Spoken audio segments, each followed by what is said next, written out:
Hello my dear guys, আসসালামু আলাইকুম। Osman Sahal medical services YouTube চ্যানেলের পক্ষ থেকে আপনাদেরকে জানাই স্বাগতম।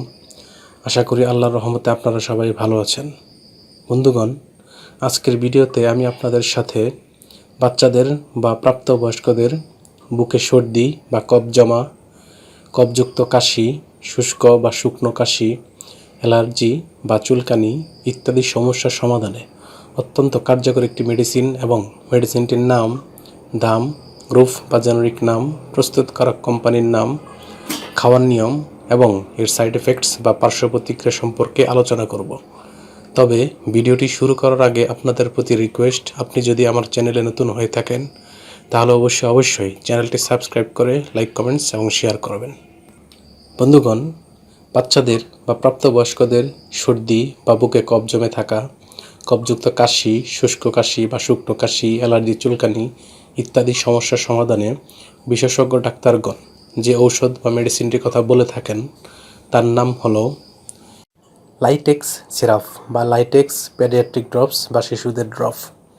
এটির গ্রুপ বা জেনারিক নাম হলো অ্যামব্রক্সল হাইড্রোক্লোরাইড। এটির উৎপাদনকারী প্রতিষ্ঠানের নাম হচ্ছে ইবনে সিনা ফার্মাসিউটিক্যালস লিমিটেড। লাইটেক্স সিরাপ যেটি প্রাপ্তবয়স্কদের জন্য, সেটির দাম 50 টাকা এবং লাইটেক্স পেডিয়াট্রিক ড্রপস বা শিশুদের ড্রপের দাম 35 টাকা।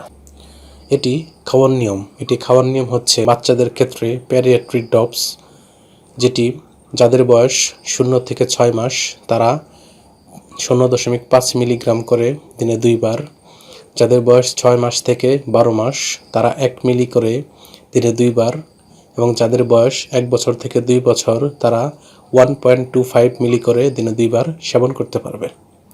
অন্যদিকে যাদের বয়স 2 থেকে 5 বছর তারা সিরাপ সেবন করবে এবং 2.5 ml করে বা হাফ চা চামচ করে দিনে 2 থেকে 3 বার।